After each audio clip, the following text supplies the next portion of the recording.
Hello everyone, welcome back to Srishti Smart Brain. So today we will cover unit number 4 of our SEC, working with people. So we have already covered unit number 1, 2 and 3, and in this particular video we will cover unit number 4, which is application of skills and techniques. Social work या किसी भी people based profession में काम करने से पहले सबसे important step होता है खुद को समझना। जब तक आप अपने आप को अच्छे से नहीं जानते, आपकी कम्युनिकेशन स्टाइल, आपका बिहेवियर, आपकी लिमिटेशंस, तब तक आप दूसरों को अफेक्टिवली हेल्प नहीं कर पाते। इस यूनिट में हम सीखेंगे कैसे सेल्फ अवेयरनेस के टूल्स यूज़ करके हम अपने आप को समझ सकते हैं और कैसे दूसरों के साथ कनेक्शन बना के कम्युनिटी सपोर्ट मोबिलाइज कर सकते हैं। So basically there are 3 sub topics under unit number 4 which you can see on the screens, right. So let's start with the first sub topic which is understanding self Johari window. Johari window एक psychological tool है जो help करता है खुद को और दूसरों के परसेप्शन को समझने में। इस मॉडल को जोसेफ और हैरिंगटन ने बनाया था, इसीलिए इसका नाम है जोहारी, जो प्लस हरी। जोहारी विंडो के 4 क्वाड्रेंट्स हैं। First, open area, known to self and others. जैसे फॉर एग्जांपल आप आउटगोइंग हो, फ्रेंडली हो, आप भी जानते हो और दूसरे भी नोटिस करते हैं। Second is blind area, unknown to self, known to others. जैसे फॉर एग्जांपल आप हर बात में इंटरप्ट करते हो लेकिन आपको पता नहीं होता, दूसरे नोटिस करते हैं। Third is hidden area, known to self, unknown to others. खुद को पता होता है लेकिन दूसरों को पता नहीं होता। जैसे फॉर एग्जांपल आपको स्टेज फियर है लेकिन आप किसी को नहीं बताते। Fourth is unknown area, unknown to self and others. ना आपको खुद पता है और ना ही दूसरों को। जैसे फॉर एग्जांपल आप में कोई हिडन टैलेंट हो या डीप फियर हो जो अभी तक किसी को नहीं पता, इवन आपको भी नहीं। Now let's see purpose of Johari window in social work. Social work में जोहारी विंडो का क्या पर्पस है? अपने बिहेवियरल पैटर्न समझने में हेल्प करता है, फीडबैक लेना और देना इजी होता है, कम्युनिकेशन इम्प्रूव होती है, ब्लाइंड स्पॉट्स को आइडेंटिफाई करके पर्सनल ग्रोथ होती है। इसको एक एग्जाम्पल से समझते हैं। सोचिए आपको लगता है कि आप सुनने में अच्छे हो, ओपन एरिया है, लेकिन आपके फील्ड वर्क मेंटोर ने फीडबैक दिया कि आप ज़्यादा इंटरप्ट करते हो, जो कि ब्लाइंड एरिया है।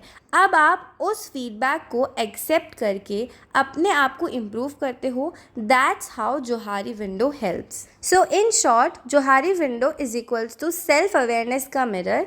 ये टूल आपको ऑनेस्ट फीडबैक लेने और पर्सनल और प्रोफेशनल सेल्फ को डेवलप करने में हेल्प करता है। Now let's move towards our next subtopic which is strength and weakness SWOT analysis. Field work या लाइफ के किसी भी एरिया में सक्सेसफुल होने के लिए सबसे पहला स्टेप होता है अपने आप को ऑनेस्टली इवैल्यूएट करना। इसीलिए एक पावरफुल टूल होता है SWOT analysis. What is SWOT? SWOT का फुल फॉर्म होता है S for strength, W weaknesses, O opportunities, T threats. ये एक सिंपल चार्ट होता है जो आपको अपने पर्सनल और प्रोफेशनल डेवलपमेंट के लिए रोड मैप बनाने में हेल्प करता है। Breakout of SWOT with examples. First is strength, जो चीज़ें आप अच्छी करते हो, जैसे for example good communication, empathy, patience, creativity etcetera. Second is weaknesses, जो चीज़ें आपको इम्प्रूव करनी चाहिए, जैसे for example time management, issues, nervousness in public speaking, over thinking etcetera. Third is opportunities, बाहर की वो चीज़ें जो आपकी ग्रोथ में हेल्प कर सकती है, जैसे training programmes, internships, social work seminars et cetera. Fourth is threats, वो चैलेंजेस जो आपके पाथ में प्रॉब्लम्स क्रिएट कर सकते हैं, जैसे lack of resources, tough competition, family pressure, burnout et cetera. Why is SWOT useful in social work? SWOT क्यों useful है सोशल वर्क में? अपने आप को ऑब्जेक्टिवली देखना सीख जाते हो, स्ट्रेंथ्स पे फोकस करके कॉन्फिडेंस बढ़ता है, वीकनेसेस को टैकल करने का प्लान बनता है, एक्सटर्नल वर्ल्ड का रिस्क और अपॉर्चुनिटी समझने में हेल्प मिलती है। जैसे इसको एक एग्जाम्पल से समझते हैं। सोचिए आप एक सोशल वर्क स्टूडेंट हो जिसे क्लाइंट से बात करना आता है, ये आपकी स्ट्रेंथ हो गई। लेकिन आप फील्ड रिपोर्ट लिखने में वीक हो, ये आपकी वीकनेस हो गई। आपके कॉलेज में एक राइटिंग वर्कशॉप होने वाली है, ये अपॉर्चुनिटी है, लेकिन आप साइमल्टेनियसली एग्ज़ाम प्रेशर में हो, ये आपका थ्रेट हो गया। इस स्वॉट के थ्रू आप डिसाइड कर सकते हो कि कैसे टाइम मैनेज करके आप राइटिंग इम्प्रूव कर सकते हो। सो बेसिकली इन शॉर्ट, स्वॉट is equals to self analysis का स्ट्रॉन्ग टूल। ये आपको क्लैरिटी देता है मैं कौन हूँ, क्या कर सकता हूँ और क्या ऑब्स्टिकल्स हो सकते हैं। Now let's move towards a last topic which is mobilising community support, networking, advocacy and public relations.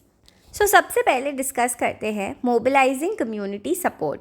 Social work सिर्फ नॉलेज का काम नहीं होता, बल्कि पीपल से कनेक्शन बना के उनको मोबिलाइज करने का भी काम होता है। जब आप किसी कम्युनिटी के साथ काम करते हो तो आपको सपोर्ट बिल्ड करना पड़ता है ताकि लोग चेंजेस को एक्सेप्ट करें और एक्टिवली पार्टिसिपेट करें। इस सपोर्ट को मोबिलाइज करने के 3 इम्पॉर्टेंट टूल्स होते हैं। First is networking, second advocacy, third public relations. सबसे पहले समझते हैं नेटवर्किंग। नेटवर्किंग का मतलब है सही लोगों से कनेक्शन बनाना, जैसे NGOs, government departments, local leaders, school teachers etcetera. जैसे फॉर एग्ज़ाम्पल, अगर आप चाइल्ड एजुकेशन पे काम कर रहे हो और आपको स्टेशनरी चाहिए तो आप लोकल स्टेशनरी शॉप्स या एनजीओ से कनेक्ट कर सकते हो through networking. Second is advocacy. Advocacy का मतलब होता है किसी इशू के लिए वॉइस रेज करना, स्पेशली उन लोगों के बिहाफ पे जो खुद के लिए बोल नहीं पाते। ये हो सकता है थ्रू कैंपेन्स, पिटिशन, मीडिया या कम्युनिटी मीटिंग्स। जैसे फॉर एग्ज़ाम्पल, अगर एक एरिया में क्लीन ड्रिंकिंग वाटर नहीं है तो आप लोकल अथॉरिटीज़ को अप्रोच करके, लिख कर या मीडिया के थ्रू उनकी तरफ से डिमांड रेज कर सकते हो। That's advocacy. Third is public relation. Public relation means public के साथ एक पॉजिटिव इमेज बनाना और मेंटेन करना। जब आप किसी प्रोजेक्ट पे काम करते हो तो लोगों को समझना चाहिए कि आप उनके सपोर्ट में हो, उनके अगेंस्ट नहीं। जैसे फॉर एग्ज़ाम्पल, जब आप स्लम में हेल्थ कैंप ऑर्गेनाइज करते हो तो पहले उनको एक्सप्लेन करना होता है कि आपका इंटेंशन उनकी हेल्प करना है, नॉट इंटरफेयर। आप पोस्टर्स या लोकल वॉलंटियर्स के थ्रू मैसेज स्प्रेड करते हो।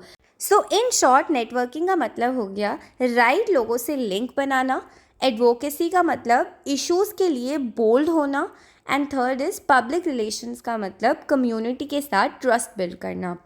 Now conclusion. इस यूनिट ने हमें बताया कि एक इफ़ेक्टिव सोशल वर्कर बनने के लिए सिर्फ नॉलेज नहीं बल्कि प्रैक्टिकल स्किल्स एंड टेक्निक्स भी ज़रूरी हैं। जोहारी विंडो के थ्रू हमने अपने आप को समझना सीखा, जो हम खुद जानते हैं और जो दूसरे लोग हमारे बारे में जानते हैं। स्वॉट एनालिसिस से हमने अपनी स्ट्रेंथ्स, वीकनेसेस, अपॉर्चुनिटीज़ और थ्रेट्स आइडेंटिफाई करना सीखा, जो पर्सनल और प्रोफेशनल ग्रोथ के लिए हेल्पफुल होता है।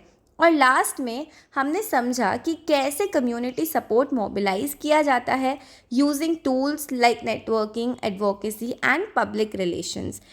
इन short, self awareness plus skill analysis plus community connect is equals to strong foundation for social work practice. This was our unit number 4 और इसके साथ आपका पूरा सिलेबस कंप्लीट हो चुका है। आई होप आपको सारी यूनिट्स अच्छे से क्लियर हो गई होंगी। Still if you have any doubts, feel free to ask me in the comment box. I will reply you as soon as possible. Thank you so much for watching and don't forget to subscribe.